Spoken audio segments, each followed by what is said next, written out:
दोस्तों, चाइना साजिश करता रह गया। उसने काफी प्रयास किया भारत और ताइवान के बीच में डिवाइड क्रिएट करे, क्योंकि उसको बिल्कुल पसंद नहीं आ रहा है कि इंडिया और ताइवान के बीच में रिश्ते घनिष्ठ हो जाएं। जानता है अगर ये होगा तो चाइना के लिए समस्या बढ़ने वाली है, क्योंकि चाइना का सपना है ताइवान आइलैंड को हड़पने का, और वो होता हुआ ये देख नहीं पा रहा था। आपको याद होगा दोस्तों, कुछ दिन पहले की बात थी जब ये न्यूज आया था कि ताइवान 1 लाख इंडियन वर्कर्स को हायर करना चाह रहा है। जैसे ही वो हायर करने की ये न्यूज सामने आती है, उसके साथ अगर आप देखें तो चाइना की ओर से क्रिएटेड ताइवान से एक स्पेशल प्रकार का रेशियल बैकलैश देखने मिलता है। काफी बातें भारतीयों के बारे में बताई जाती है, भारतीय संस्कृति को भी टारगेट किया जाता है, और ये सारी चीजें देखने मिलती हैं। अब दोस्तों, अगर आप देखें तो ये सभी का सभी ताइवान में भी आर्टिफिशियली क्रिएटेड था। कुछ वैसे ही जैसे भारत में आप अक्सर देखते हैं चाइना किस प्रकार से मीडिया को मैनेज करता है ना, कुछ पार्ट को दिखाना, कुछ पार्ट को ना दिखाना, कुछ वैसा ही वहां पर भी हुआ था। और उसी का नतीजा था कि भारत में भी इस प्रकार से इसके खिलाफ रिएक्शन देखने मिलता है। जो भी है दोस्तों, अब अगर आप देखें तो फाइनली ये जो अग्रीमेंट है, जो उस वक्त ठंडे बस्ते में डाल दिया जाता है क्योंकि ताइवान में चुनाव आने वाला था, वो सब अब जब चुनाव हो चुका है तो ताइवान ने कह दिया कि देखिए, इंडियन माइग्रेंट वर्कर्स की तो आवश्यकता है, इंडियन माइग्रेंट वर्कर्स हैं और इनका लोहा अब दुनिया मानती है, ताइवान ने खुद कहा है।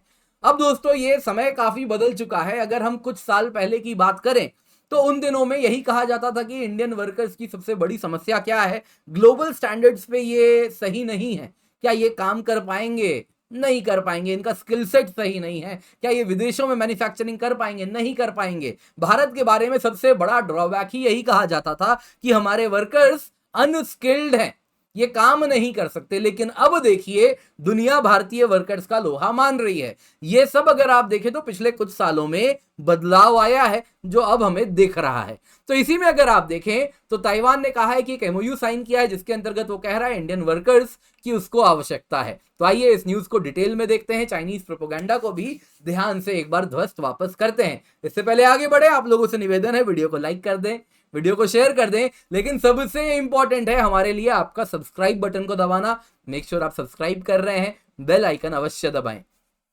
तो न्यूज में क्या है, न्यूज में है दोस्तों, ताइवान और इंडिया ने कल शाम को एक एमओयू साइन किया है, जिसके अंतर्गत इंडियन माइग्रेंट वर्कर्स को वो ताइवान में आमंत्रित कर रहा है। ताइवान आप सभी जानते हैं काफी बड़ी इकोनॉमी है, 800 बिलियन करीब की सेमीकंडक्टर प्रोड्यूसर है। लेकिन दोस्तों, बड़ी ही एजिंग सोसाइटी है। यहाँ पे अगर आप देखें तो उसके पास यूथफुल पॉपुलेशन नहीं है। 7 lakh migrant worker already Taiwan में है, जो कि इस वक्त साउथ ईस्ट एशिया से आते हैं, primarily Vietnam, Indonesia, Philippines, Thailand से। अब दोस्तों, ये सब मैन्युफैक्चरिंग में काम करते हैं या फिर होम हेल्पर्स की तरफ तौर पे। कारण क्या है कि एल्डरली पॉपुलेशन बहुत ज्यादा है, तो इनके लिए इनको वहां पर वो भी इस प्रकार से काम करते हैं। तो अब एमओयू साइन हुआ है, जो कि ताइपे और दिल्ली की जो डिफैक्टो एम्बेसी है उसके बीच में हुआ है। कारण डिफैक्टो एम्बेसी क्या हुआ, आपको बता देता हूं। देखिए, हम ताइवान को देश तो मानते नहीं मानते हैं तो इसलिए उसकी कोई एम्बेसी नहीं है। वैसे ही ताइवान का भी अगर आप देखें तो भारत में, इसलिए उनका कोई एम्बेसी हम बनने नहीं देते। तो उन दोनों देशों के बीच में क्या है कि उनका एक ट्रेडिंग आउटपोस्ट जैसा होता है, एक ऑफिस होता है, गवर्नमेंट ऑफिशियल बैठते हैं, लेकिन एम्बेसी नहीं बुलाते। कागजी तौर पे एम्बेसी नहीं है, लेकिन हाँ, आप व्यवहारिक तौर पे देखें तो एम्बेसी का ही काम करती है।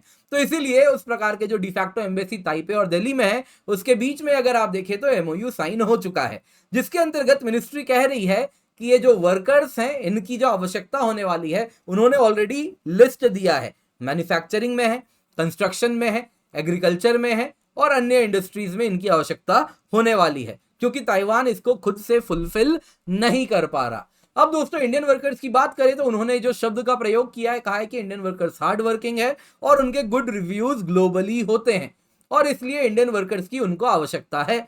अब दोस्तों, पहले क्या बात थी कि 1 लाख वर्कर्स आएंगे, लेकिन इसको जो ट्विस्ट किया गया वहां के सिलेक्टिव मीडिया के द्वारा, वो ऐसे था कि एक दिन में अचानक से 1 लाख इंडियन वर्कर आ जाएंगे और उसके बाद एक आर्टिफिशियल रेज क्रिएट किया जाता है।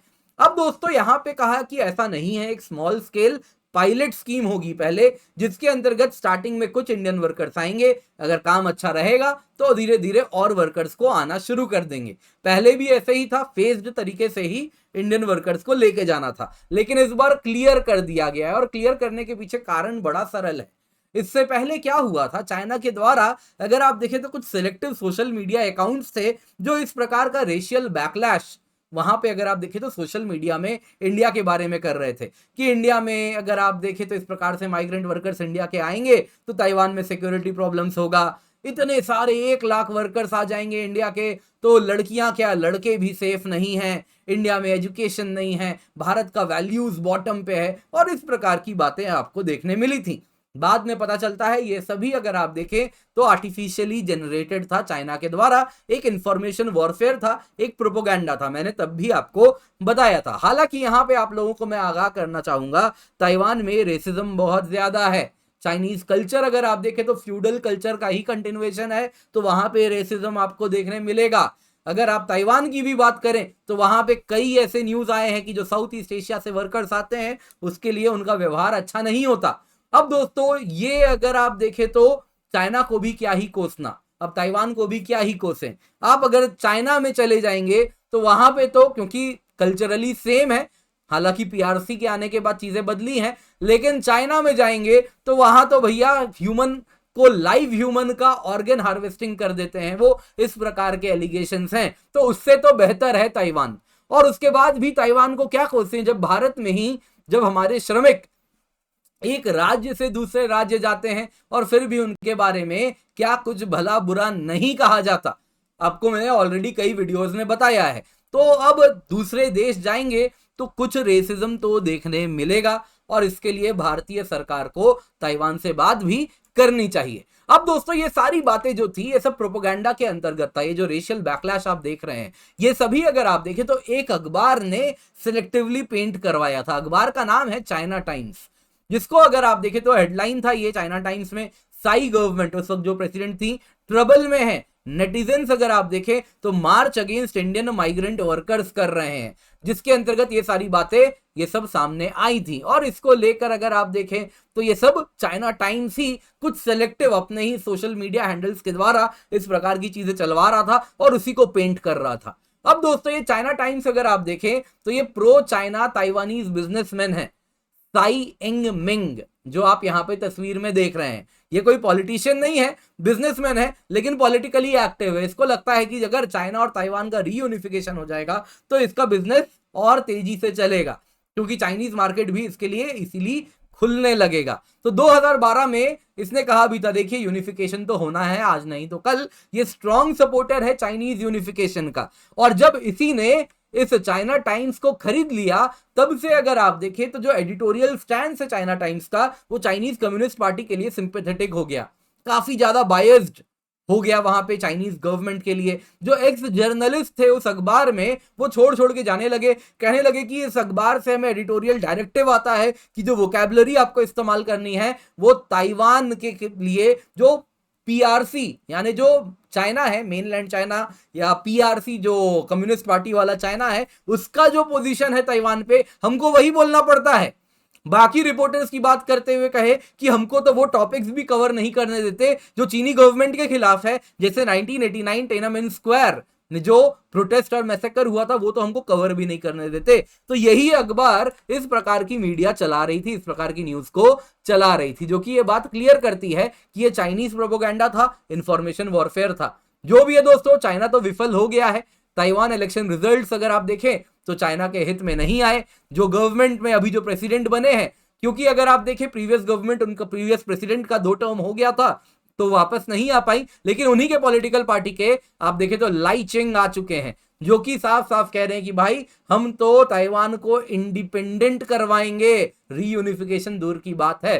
तो इसीलिए इनके आते ही आप देखें तो इंडिया और ताइवान के रिश्ते भी मजबूत हो रहे हैं, क्योंकि ये भी जान रहे हैं अगर रीयूनिफिकेशन की ओर जाना है तो इनके साथ एक वजन चाहिए होगा और उसमें भारत को ऑनबोर्ड करना होगा। दोस्तों ये बिग जियोपॉलिटिकल गेम है, सिर्फ कुछ वर्कर्स की बात यहां नहीं है, यहां एक बड़ा जियोपॉलिटिकल मूव हो रहा है जो कि हमको जानना होगा, समझना होगा। उम्मीद करता हूं वीडियो पसंद आई होगी। आप चाहें तो हमें मदद कर सकते हैं आर्थिक तौर पे, जो भी आपकी श्रद्धा है उसके अनुसार आप सपोर्ट कर सकते हैं। जो ये आप QR कोड है आप स्कैन कर सकते हैं, और इसके सिवा अगर आप विदेश में हैं तो भारत संवाद को पेपैल के माध्यम से सपोर्ट कर सकते हैं।